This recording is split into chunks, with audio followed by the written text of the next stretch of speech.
Hi all, എല്ലാവർക്കും നമ്മളുടെ പുതിയൊരു അധ്യായത്തിലേക്ക് ഒരിക്കൽ കൂടി സ്വാഗതം. ഇത് നമ്മൾ ഒരു പുതിയ ടെക്സ്റ്റ് ബുക്കാണ് പഠിക്കുന്നത്. സ്റ്റാൻഡേർഡ് 8 നമ്മൾ 5ഉം 6ഉം 7ഉം കലാവിദ്യാഭ്യാസ പഠന സഹായം ഉപയോഗിച്ച് കലകളും അതുപോലെ പ്രധാനപ്പെട്ട വ്യക്തികളും എല്ലാം തന്നെ നമ്മൾ ചെയ്തിട്ടുണ്ട്. അതൊന്ന് പ്ലേലിസ്റ്റ് ചെക്ക് ചെയ്ത് കഴിഞ്ഞാൽ കംപ്ലീറ്റ് ആയിട്ടുള്ള സീരീസും കിട്ടും. ഇത് നമ്മൾ 8ാം ക്ലാസ്സിൽ തുടങ്ങുകയാണ്. ഇതിൽ നമ്മൾ പഠിക്കുന്നതെന്ന് വെച്ച് കഴിഞ്ഞാൽ വളരെ കുഞ്ഞ് ടോപ്പിക്കായിട്ടാണ് പഠിച്ചു പോകുന്നത്. ഈ ഒരു സീരീസ് നിങ്ങൾ ഡെയിലി ഫോളോ ചെയ്യാൻ ശ്രമിക്കുക. ഡെയിലി ഫോളോ ചെയ്തതിന് ശേഷം തന്നെ വളരെ കുഞ്ഞു ടോപ്പിക്കാണ്. ജസ്റ്റ് ക്ലാസ് കാണുക എന്നതല്ല, ക്ലാസ് കണ്ടതിന് ശേഷം അന്നന്ന് പഠിപ്പിക്കുന്ന ടോപ്പിക്ക് അന്നന്ന് തന്നെ നിങ്ങൾ പഠിച്ചു പോകാനായിട്ട് പ്രത്യേകം ശ്രദ്ധിക്കുക. അപ്പോൾ ഇന്ന് നമ്മൾ പ്രധാനമായിട്ടും ചിത്രകലയെക്കുറിച്ച് ഈ ഒരു ടോപ്പിക്കിൽ പഠിക്കുന്നുണ്ട്.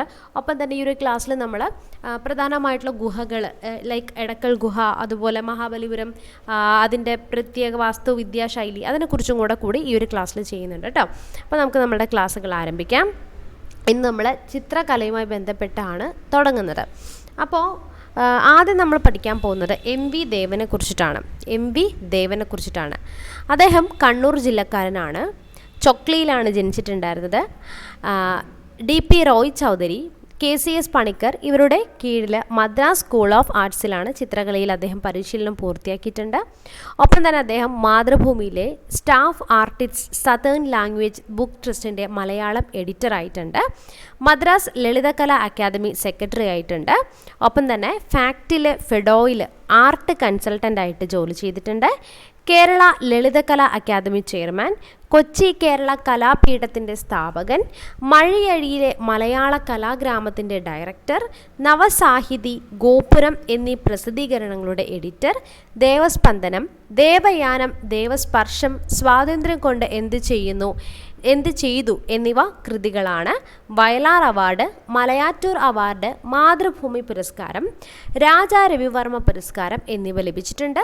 അദ്ദേഹത്തിൻ്റെ ഭാര്യയാണ് ശ്രീദേവി, മക്കൾ ജമീല, ശാലിനി.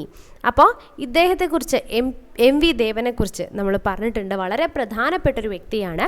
അടുത്ത വരുന്ന PSC പരീക്ഷയിൽ ഇദ്ദേഹത്തെക്കുറിച്ച് നമുക്കൊരു ചോദ്യം എക്സ്പെക്റ്റ് ചെയ്യാൻ പറ്റുന്ന അത്രയും കണ്ടൻറ്റ് ഇദ്ദേഹത്തെക്കുറിച്ചുണ്ട്. അപ്പോൾ നോക്കിക്കോണം, MV ദേവൻ. ഇനി അടുത്ത് നമ്മൾ പറയാൻ പോകുന്നത്, നമുക്ക് ഇന്ത്യയിലെ ഏറ്റവും വലിയ ഓൺലൈൻ പ്ലാറ്റ്ഫോമായ അൺഅക്കാഡമിയിൽ എല്ലാ ദിവസവും നമ്മളുടെ സൗജന്യ ക്ലാസ്സുകൾ 8 മണിക്ക് ലഭിക്കുന്നുണ്ട്. ഇപ്പോൾ നിങ്ങൾക്ക് അൺഅക്കാഡമി ഏത് സബ്സ്ക്രിപ്ഷൻ എടുത്തു കഴിഞ്ഞാലും സെപ്റ്റംബർ 26 മുതൽ 30 വരെ 20% ഓഫർ വരുന്നുണ്ട്. ഇപ്പോൾ നിങ്ങൾക്ക് 20% ഫീസ് ഡിസ്കൗണ്ട് കഴിഞ്ഞ് നിങ്ങൾക്ക് വരുന്നൊരു എമൗണ്ട് ആണ് ഇവിടെ കൊടുത്തിരിക്കുന്നത്. താല്പര്യമുള്ളവർ ഷാഫി I എന്ന റെഫറൽ കോഡ് യൂസ് ചെയ്ത് പർച്ചേസ് ചെയ്യുക. 20% ഓഫർ ലഭിക്കുന്നതാണ്. ഒപ്പം തന്നെ അൺഅക്കാഡമിയിൽ ഇപ്പം ഡിഗ്രി ലെവൽ മെയിൻസിനും LP UPക്കും SCRT +1 +2 batch, degree level, 10th level, +2 ലെവലിന് വേണ്ടിയിട്ടുള്ള ബാച്ച് കോഴ്സുകൾ ആരംഭിച്ചിട്ടുണ്ട്. ധാരാളമായിട്ടുള്ള ടെസ്റ്റ് സീരീസ്, മോക്ക് ടെസ്റ്റുകളെല്ലാം നിങ്ങൾക്ക് അൺഅക്കാഡമി സബ്സ്ക്രിപ്ഷൻ എടുത്തു കഴിഞ്ഞാൽ കിട്ടുന്നതാണ്. അപ്പോൾ താല്പര്യമുള്ളവർ അൺഅക്കാഡമി സബ്സ്ക്രിപ്ഷൻ എടുക്കാൻ മറക്കണ്ട. അപ്പോൾ നമുക്ക് നമ്മുടെ ക്ലാസ്സിലേക്ക് പോകാം. ഇനി അടുത്ത് നമ്മൾ പറയാൻ പോകുന്നത് CN കരുണാകരനെ കുറിച്ചിട്ടാണ്. CN കരുണാകരൻ അദ്ദേഹം ജനിച്ചിട്ടുള്ളത് 1940 ഗുരുവായൂർക്കാരനാണ്. മദ്രാസ് സ്കൂൾ ഓഫ് ആർട്സിൽ KCS പണിക്കരുടെ ശിക്ഷണത്തിൽ അദ്ദേഹം ചിത്രകലാ പഠനം നടത്തിയിട്ടുണ്ട്. ഒപ്പം തന്നെ അദ്ദേഹം രേഖകളാൽ സമൃദ്ധമായ തനതായ ഒരു രചനാ സമ്പ്രദായം അതിനു വേണ്ടിയിട്ട് അതിൻ്റെ ഒരു ഉടമയാണ്. അപ്പോൾ ഒപ്പം തന്നെ CN കേരളീയ ചുമർ ചിത്രകലയിൽ നിന്നും ഊർജ്ജമാവാഹിച്ച ഈ സമ്പ്രദായം തന്നെയാണ് CN ചിത്രങ്ങളുടെ മുഖമുദ്ര. കേരളത്തിനകത്തും പുറത്തുമായി ഒട്ടേറെ പ്രദർശനങ്ങൾ നടത്തിയിട്ടുണ്ട്. കേരള ലളിതകലാ അക്കാദമി ചെയർമാനായിരുന്ന വ്യക്തിയാണ്. 2013 അദ്ദേഹം അന്തരിച്ചത്. ഇനി അടുത്ത വ്യക്തി എന്ന് പറയുന്നത് നമ്പൂതിരി. അദ്ദേഹം പൊന്നാനിക്കാരനാണ്. അദ്ദേഹം KM വാസുദേവൻ നമ്പൂതിരി. നമ്മൾ നമ്പൂതിരി എന്നുള്ള പേരിലാണ് അദ്ദേഹത്തെ കൂടുതലായിട്ട് അറിയപ്പെടുന്നത്. KM വാസുദേവൻ നമ്പൂതിരി എന്ന ആർട്ടിസ്റ്റാണ് അദ്ദേഹം കുട്ടിക്കാലത്ത് വീടിനകത്തുള്ള ശുഗപുരം ക്ഷേത്രത്തിലെ ശില്പങ്ങൾ അദ്ദേഹം സ്വാധീനിച്ചു. അങ്ങനെ വരയ്ക്കാനും ശില്പങ്ങൾ രൂപപ്പെടുത്താനും ക്ഷേത്രശില്പങ്ങൾ പ്രചോദനമുണ്ടാകുകയാണ്. പിന്നീട് അദ്ദേഹം മദ്രാസ് സ്കൂൾ ഓഫ് സയൻസിൽ പെയിൻറ്റിങ് പഠിക്കാൻ പോയി. KC പണിക്കരായിരുന്നു അദ്ദേഹത്തിൻ്റെ ഗുരു. ഒപ്പം തന്നെ തൻ്റേതായൊരു സവിശേഷ രീതി അദ്ദേഹം രൂപപ്പെടുത്തിയിട്ടുണ്ട്. രാമായണത്തെയും സ്വാതന്ത്ര്യ സമരത്തെയും ചിത്രീകരിക്കുന്ന ചെമ്പ് ഫലകങ്ങളിൽ മെറ്റൽ റീഫില്ലുകളുടെ പരമ്പര ചെയ്തിട്ടുണ്ട്. 1974 G. അരവിന്ദൻ സംവിധാനം ചെയ്ത ഉത്തരം എന്ന മലയാള ചലച്ചിത്രത്തിൽ മികച്ച കലാ സംവിധാനത്തിനുള്ള അവാർഡ് ലഭിച്ചിട്ടുണ്ട്. അദ്ദേഹത്തിന് രാജാ രവിവർമ്മ പുരസ്കാരം, കുട്ടികളുടെ രാമായണം എന്ന കൃതിയിൽ വരച്ച ചിത്രങ്ങൾക്ക് 2004 ബാലസാഹിത്യം ഇൻസ്റ്റിറ്റ്യൂട്ട് അവാർഡ് കൊടുത്തിട്ടുണ്ട്. അപ്പോൾ നോക്കണം, KM വാസുദേവൻ നമ്പൂതിരി എന്നാണ് അദ്ദേഹത്തിൻ്റെ മുഴുവൻ പേര്. നമ്മൾ പറഞ്ഞു, രാമായണത്തെയും സ്വാതന്ത്ര്യ സമരത്തെയും ചിത്രീകരിക്കുന്ന ചെമ്പ് ഫലകങ്ങളിൽ മെറ്റൽ റീഫിലുകൾ പരമ്പര അദ്ദേഹം ചെയ്തിട്ടുണ്ട്. ഒപ്പം നോക്കിക്കേ, ഉത്തരം എന്ന മലയാള ചലച്ചിത്രത്തിലെ മികച്ച കലാ സംവിധാനത്തിലുള്ള അവാർഡ്, സംസ്ഥാന അവാർഡ് അദ്ദേഹത്തിന് കിട്ടിയിട്ടുണ്ട് കേട്ടോ. ചിലപ്പോൾ നമുക്ക് ചോദ്യം വരാം, മലയാള സിനിമയുമായി ബന്ധപ്പെട്ട് ഉത്തരം എന്ന ഫിലിം സംവിധാനം ചെയ്തത് ആരാന്ന് ചോദിക്കാം. അരവിന്ദനാണ് കേട്ടോ. ശരി, ഇനി അടുത്ത് നമ്മൾ പറയാൻ പോകുന്നത് രാജൻ കൃഷ്ണനെ കുറിച്ചിട്ടാണ്. തൃശ്ശൂരുകാരനാണ് അദ്ദേഹം. സാമ്പത്തിക ശാസ്ത്രത്തിലെ ബിരുദം പൂർത്തിയാക്കിയതിന് ശേഷം അദ്ദേഹം തിരുവനന്തപുരം കോളേജിലെ പെയിൻറ്റിങ്ങിലെ ബിരുദം നേടിയ വ്യക്തിയാണ്. ഒപ്പം തന്നെ പ്രകൃതിയോടും പരിസ്ഥിതിയോടും വലിയ ആഭിമുഖ്യം പുലർത്തിയ വ്യക്തിയായിരുന്നു. തൻ്റെ യൗവനത്തിലെ കേരളത്തിലെ വയലുകളും ഗ്രാമങ്ങളും അദ്ദേഹത്തിൻ്റെ ചിത്രങ്ങളിൽ നിറഞ്ഞു കാണാനായിട്ട് സാധിക്കും. രാജൻ കൃഷ്ണൻ ഏത് കലയുമായി ബന്ധപ്പെട്ടിരിക്കുന്നു? ചിത്രകലയിൽ പ്രശസ്തനാണെന്ന് പഠിച്ചു വയ്ക്കുക. ഇനി അടുത്ത നമ്മൾ അശാന്തൻ എന്നറിയപ്പെടുന്ന മഹേഷിനെ കുറിച്ചിട്ടാണ് പറയപ്പെടുന്നത്. അദ്ദേഹം ചിത്രകലയിലും ശില്പകലയിലും കൊച്ചി കലാപീഠത്തിൽ നിന്ന് പ്രാഥമിക വിദ്യാഭ്യാസം നേടിയ വ്യക്തിയാണ്. ഫോർട്ട് കൊച്ചിയിലെ ഏക ആർട്ട് ഗാലറി, ഇടപ്പള്ളി ചെങ്ങമ്പുഴ സ്മാരക ഗ്രന്ഥശാല എന്നിവിടങ്ങളിൽ അദ്ദേഹം ചിത്രകലാ അധ്യാപകനായി സേവനമനുഷ്ഠിച്ചിട്ടുണ്ട്. പ്രകൃതിയുടെ വിവിധ ഭാവങ്ങളെ ഗ്രാമീണ ജീവിതത്തിൻ്റെ നേർക്കാഴ്ചയിലേക്ക് അദ്ദേഹം കൂട്ടിച്ചേർത്തു. മുടിയാട്ടം, കതിരുകാള, തുടിപ്പാട്ട് തുടങ്ങിയ നാടൻ കലകളും അദ്ദേഹത്തിൻ്റെ ചിത്രങ്ങൾക്ക് പ്രമേയമായിട്ടുണ്ട്. 98, 99, 2007 വർഷങ്ങളിൽ കേരള ലളിതകലാ അക്കാദമി അവാർഡ് നേടിയിട്ടുണ്ട്. പ്രഥമ CN കരുണാകരൻ സ്മാരക അവാർഡ് ലഭിച്ചത് മഹേഷിനാണ്, അശാന്തനാണ്. 2018 അദ്ദേഹം നിര്യാതനാവുകയും ചെയ്തു. അപ്പം ഓർത്ത് വെക്കണം, മഹേഷ്.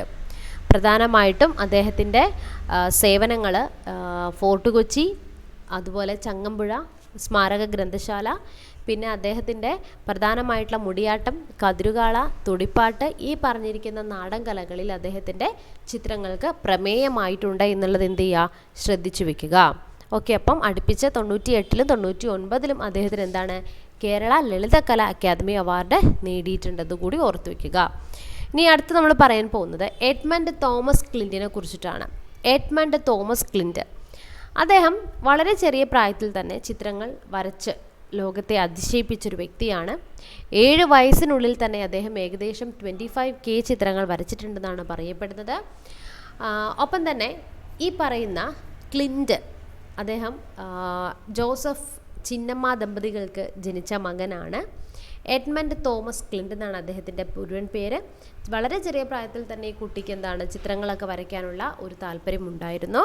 അപ്പോൾ തൻ്റെ വീടിൻ്റെ അടുത്തുള്ള ക്ഷേത്രങ്ങളിലെ ആഘോഷങ്ങളിൽ ചിത്രങ്ങൾ വരയ്ക്കുന്നതിനായിരുന്നു ഏറ്റവും കൂടുതൽ താല്പര്യം. മനോഹരമായ അനവധി ചിത്രങ്ങൾ അദ്ദേഹം വരച്ചിട്ടുണ്ട്. ക്ലിൻറ്റിന് 5 വയസ്സുള്ളപ്പോൾ തന്നെ ചിത്രരചനാ മത്സരങ്ങളിൽ മറ്റു സമ്മാനങ്ങൾ ലഭിക്കുകയുണ്ടായി. അദ്ദേഹം 1983 മരണമടയുകയും ചെയ്തു. ഓക്കെ, ഇനി അടുത്തത് നമ്മൾ പറയാൻ പോകുന്നത് ഗുഹകളെ കുറിച്ചിട്ടാണ്. ശില്പങ്ങളുമായിട്ട് ബന്ധപ്പെട്ടൊരു ടോപ്പിക്കാണ് വരുന്നത്. അതിനു മുമ്പ് നമുക്ക് 2-3 ഗുഹകളെ കുറിച്ച് പഠിക്കണം.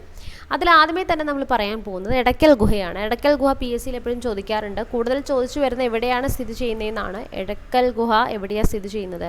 വയനാട് ജില്ലയിലാണ്. വയനാട് ജില്ലയിലെ എവിടെയാണ്? സുൽത്താൻ ബത്തേരിക്ക് അടുത്തുള്ള പശ്ചിമഘട്ടത്തിൻ്റെ ഭാഗമായിട്ട് ഏതാണ്? അമ്പുകുത്തിമല. കേട്ടോ, അമ്പുകുത്തിമലയിലെ 2 പ്രകൃതിജന്യമായിട്ടുള്ള ഗുഹകളാണ് ഈ എടക്കൽ ഗുഹകൾ എന്ന് പറയപ്പെടുന്നത്. ഓക്കെ, ഇതിന് വളരെ പ്രാധാന്യമുള്ള ഒന്നാണ്. അതായത് ഈ പറയുന്ന പാറയുടെ നടുവിലുണ്ടായ വിള്ളലിലേക്ക് ഇടയിലേക്ക് മുകളിൽ നിന്നൊരു വലിയ കല്ല് അത് വന്ന് വീണത് കൊണ്ടാണ് അതിന് ഇടക്കല്ല്, എന്താണ് ഈ പറയുന്ന ഈ ഒരു പേര് അതിന് ലഭിക്കാനായിട്ടുള്ള കാരണമെന്ന് അറിയപ്പെടുന്നത് കേട്ടോ. അപ്പം ഈ പറയുന്ന 98 അടി നീളവും 22 വീതിയുമുള്ള ഈ വിള്ളലാണ് ഗുഹയെ രൂപപ്പെടുത്തുന്നതാണ് പറയപ്പെടുന്നത്. ഇതിന് 30 അടിയോളം ഉയരമുണ്ട്. ചെറുശിലായുഗം സംസ്കാരം, അതായത് നമ്മളുടെ പണ്ട് കാലത്ത് പല രീതിയിലുള്ള കാലഘട്ടങ്ങളുണ്ടായിരുന്നു. അല്ല, നമുക്കറിയാം നവീന ശിലായുഗം, നമ്മളിപ്പോൾ പറയുന്ന ഏറ്റവും കല്ലുകൾ കൊണ്ട്, അതായത് പണ്ട് ആളുകൾ ജീവിച്ചു തുടങ്ങിയതെന്ന് പറയുന്നത് പല ആയുധങ്ങൾ ഉപയോഗിച്ചിട്ടുള്ള പല കാലഘട്ടങ്ങളെ നമുക്ക് കാണാനായിട്ട് സാധിക്കും. പ്രാചീന മനുഷ്യർ ജീവിച്ചത് ആദ്യം നമുക്ക് കല്ലുകൾ, മൂർച്ചയുള്ള കല്ലുകൾ വന്നപ്പം അത് ഓരോ കാലഘട്ടമായിട്ട് മാറി. ഈ മൂർച്ചയുള്ള കല്ലുകൾ ഉപയോഗിച്ച് അവർ ജീവിതം ആരംഭിക്കുന്നു, മൃഗങ്ങളെ വേട്ടയാടാൻ ആരംഭിക്കുന്നു, പിന്നെ താമസം തുടങ്ങുന്നു, പിന്നീട് ഓരോ കാലഘട്ടം വരുന്നുണ്ട്. അതിൽ ഈ പറയുന്ന നവീന ശിലായുഗം, നല്ല കൂർത്ത അറ്റമുള്ള ഈ പറയുന്ന അയേൺ ഏജിലേക്കൊക്കെ വരുന്നൊരു ടൈം, അതായത് നമ്മളുടെ ചെമ്പൊക്കെ ഉപയോഗിച്ച് തുടങ്ങുന്ന ആ ഒരു ടൈമിന് മുൻപ് തന്നെ നമ്മൾ പറയും അതിനെ ചെറുശിലകൾ എന്ന് പറയും. അതാണ് കാലഘട്ടം എന്ന് പറയുന്നത്, ചെറുശിലായുഗം എന്ന് പറയപ്പെടുന്നത്. അപ്പോൾ അവിടെ കാണാനായിട്ട് സാധിക്കും കേരളത്തിൽ ലഭിച്ചിട്ടുള്ള ഏറ്റവും പഴക്കം ചെന്ന ലിഖിതങ്ങൾ നമുക്ക് എടക്കൽ ഗുഹയിൽ നിന്നാണ് കാണാൻ സാധിക്കുന്നത്.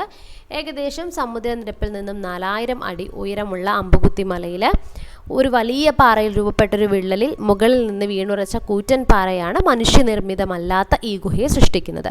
അപ്പോൾ എടക്കൽ ശിലാലിഖിതങ്ങൾ ലോകത്ത് കൊത്തുചിത്രകലയുടെ ആദിമ മാതൃകകളായിട്ടാണ് കാണപ്പെടുന്നത്. പ്രാചീനമായ ചിത്രങ്ങളും അതുപോലെ തന്നെ പിൽക്കാലത്ത് രേഖപ്പെടുത്തിയിട്ടുള്ള ലിപികളും ഇവിടെ നമുക്ക് കാണാനായിട്ട് സാധിക്കും. ഇവിടെ നോക്കിക്കേ, 1894 വളരെ പ്രധാനപ്പെട്ടൊരു പോയിന്റാണ് നമ്മളിവിടെ പറയാൻ പോകുന്നത്. മലബാറിലെ ജില്ലാ പോലീസ് സൂപ്രണ്ടായിരുന്ന എഫ് ഫോസെറ്റ്, ആരാണ്? എഫ് ഫോസെറ്റ് ആണ് ദക്ഷിണേന്ത്യൻ ചരിത്രരചനയിൽ ഈ പറഞ്ഞ എടക്കൽ ഗുഹയെ ലോകശ്രദ്ധയിലേക്ക് കൊണ്ടുവരുന്നത്. ആദിവാസികളായ മുള്ളുകുറുമരുടെയും പണിയരുടെയും, കേരളത്തിൽ ഏറ്റവും കൂടുതൽ കാണപ്പെടുന്ന ആദിവാസി വിഭാഗം ഏത്? പണിയരാണ് കേട്ടോ. PSC ചോദ്യമാണ്. സഹായത്തോടെ കാട് വെട്ടി വഴി ഉണ്ടാക്കിയാണ് അദ്ദേഹം ഇവിടേക്ക് എത്തിയത്. ഫോസെറ്റ് അക്കാലത്ത് നിരവധി തവണ ഗുഹകളെ പറ്റി പഠനം നടത്തുന്നു. എടക്കൽ ഗുഹാചിത്രങ്ങൾ പ്രാചീന ശിലായുഗത്തിൻ്റെ അന്ത്യത്തിലുള്ള ചെറുശിലയാണെന്നാണ് കാണപ്പെടുന്നത്. അപ്പോൾ ഇതിൽ പറഞ്ഞിരിക്കുന്ന പോയിന്റുകളെല്ലാം വളരെ പ്രധാനപ്പെട്ട പോയിന്റുകളാണ്, നോട്ട് ചെയ്ത് വെക്കുക. ഇനി അടുത്ത് നമ്മൾ പറയാൻ പോകുന്നത് മഹാബലിപുരം. ഇതൊരു അത്ഭുതം തന്നെയാണ്, വളരെ ഒരു അത്ഭുതം സൃഷ്ടിക്കുന്ന ഒന്ന് തന്നെയാണ് മഹാബലിപുരത്തെ. ഇവിടം മാമലപുരം എന്നും അറിയപ്പെട്ടിരുന്നു. മാമലപുരം അത് നമ്മളുടെ രാജാവിൻ്റെ പേരിൽ അറിയപ്പെടുന്നതാണ്, അത് ഞാൻ പറയുന്നുണ്ട്. അപ്പോൾ ഇവിടെ പറയപ്പെടുന്നത് ആരാണ് ഇത് നിർമ്മിച്ചത്? ശ്രദ്ധിക്കണം, നമുക്ക് ഏതൊരു ക്വസ്റ്റ്യൻ പേപ്പറിൽ ഞാൻ കണ്ടതാണ്, താഴെ പറയുന്ന പല്ലവ രാജാക്കന്മാരുടെ സൃഷ്ടികളിൽ ഉൾപ്പെടുന്ന ഏതാണെന്ന് ചോദിച്ചു. അപ്പോൾ മഹാബലിപുരമാണ്. പല്ലവ രാജവംശത്തിലെ രാജാക്കന്മാരാണ് ഇത് പറഞ്ഞത്. ഇത് പണിയിപ്പിച്ചിട്ടുണ്ടായിരുന്നത് നമ്മളുടെ തമിഴ്നാടിൻ്റെ തലസ്ഥാനമായ ചെന്നൈ നഗരത്തിൽ നിന്ന് കുറച്ച് ദൂരമുള്ള തെക്കുള്ള നഗരം ആയിട്ടാണിത് കാണപ്പെടുന്നത്.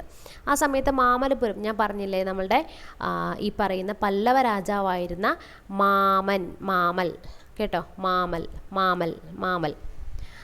അപ്പോൾ ഈ പറയുന്ന മാമൽ അദ്ദേഹത്തിൻ്റെ പേരിലാണ് ഈ സ്ഥലം അറിയപ്പെടുന്നത്. അപ്പോൾ പ്രധാനമായിട്ടും 9ാം നൂറ്റാണ്ടിൻ്റെ ഇടയിലാണ് ഈ ചരിത്ര സ്മാരകം ഇവിടെ നിർമ്മിച്ചിരിക്കുന്നത്. നമ്മളുടെ ഈ പറയുന്ന മഹാബലിപുരം യുനെസ്കോയുടെ ലോക പൈതൃക സ്മാരകങ്ങളിൽ ഇടം നേടിയിട്ടുമുണ്ട്. സ്മാരകങ്ങളിലെ ഭൂരിഭാഗവും എന്താണ്? പാറ തുറന്ന് നിർമ്മിച്ചവയാണ്. പലതും തന്നെ നമുക്ക് ഒറ്റപ്പാറയിൽ നിർമ്മിച്ചതും കാണാൻ സാധിക്കും. ഇതെല്ലാം തന്നെ ആദ്യകാല ദ്രാവിഡ തച്ചുശാസ്ത്രത്തിൻ്റെ ഒരു ടച്ച് നമുക്കവിടെ കാണാൻ പറ്റും. ആദിമ ദ്രാവിഡ തച്ചുശാസ്ത്രത്തിൻ്റെ അതിൽ നമുക്ക് പ്രധാനമായിട്ടും ബുദ്ധമതത്തിൻ്റെ പല സംഗതികളും അവിടെ കാണാനായിട്ട് സാധിക്കും. ഗുഹാക്ഷേത്രങ്ങളും ഒറ്റക്കൽ മണ്ഡപങ്ങളും ശില്പങ്ങളും ക്ഷേത്രങ്ങളും ഇതൊക്കെ അടങ്ങിയതാണ് ഈ പറയുന്ന മഹാബലിപുരത്തെ സ്മാരകങ്ങൾ.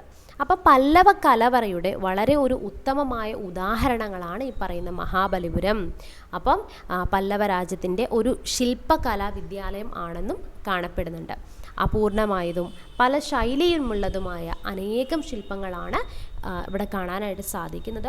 ഒപ്പം തന്നെ ഇതൊരു വിദ്യാലയമാണ് എന്ന് കാണാനുള്ള കാരണമാണ് ഞാൻ പറഞ്ഞത്. പല രീതിയിലുള്ള ചിലത് അപൂർണമായിട്ടുള്ള ശൈലികൾ നമുക്ക് കാണാനായിട്ട് അവിടെ സാധിക്കും.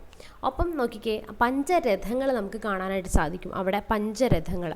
അപ്പോൾ ഈ പഞ്ചരഥങ്ങളുടെ പലതും പല ഡിഫറെൻ്റ് ആയിട്ടുള്ള സ്റ്റൈലിലാണത് പണിതിട്ടുള്ളത്.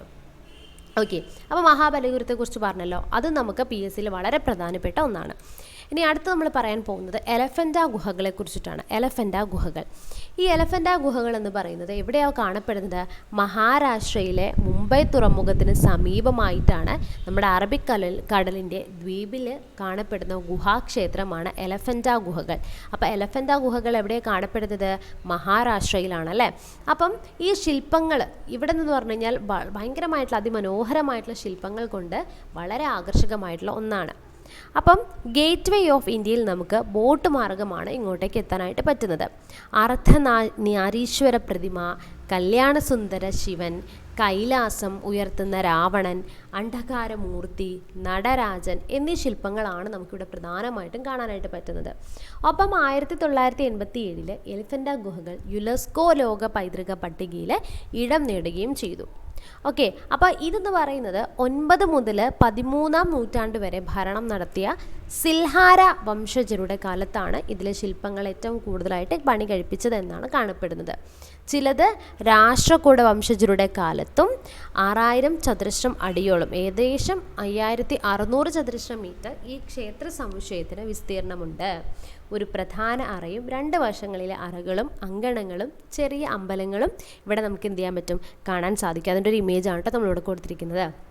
ഓക്കെ, അപ്പോൾ ഇന്നത്തെ ക്ലാസ്സിൽ നമ്മൾ പഠിച്ചിട്ടുണ്ടായിരുന്നത് വളരെ പ്രധാനപ്പെട്ട പോയിന്റുകളാണ്. ഇതിൽ നിന്ന് നമുക്ക് തീർച്ചയായിട്ടും ഈ ഒരു ക്ലാസ് നിങ്ങൾ കാണുമ്പം നിങ്ങൾക്ക് വരുന്ന മാർക്ക് നഷ്ടമാവില്ല. നിങ്ങൾക്ക് PSCയിൽ ഇതിൽ നിന്ന് ക്വസ്റ്റ്യൻസ് തീർച്ചയായിട്ടും വരാൻ സാധ്യതയുള്ളതാണ്. അപ്പോൾ ഇനി അടുത്തത് PSCയുടെ ട്രെൻഡിങ് ആയിട്ട് മാറുന്നൊരു ഭാഗമാണ് ഇപ്പോൾ നമ്മൾ ചർച്ച ചെയ്തുകൊണ്ടിരിക്കുന്നത്. തീർച്ചയായും നിങ്ങൾ ഈ ക്ലാസ്സുകൾ ഫോളോ ചെയ്തോളൂ. അപ്പോൾ ഇതിൻ്റെ ബാക്കി സെക്കൻഡ് പാർട്ട് നെക്സ്റ്റ് ദിവസം 7 മണിക്ക് എല്ലാ ദിവസവും വൈകിട്ട് 5 മണിക്ക് നമ്മൾ അപ്ലോഡ് ചെയ്യുന്നതാണ്. Thank you so much.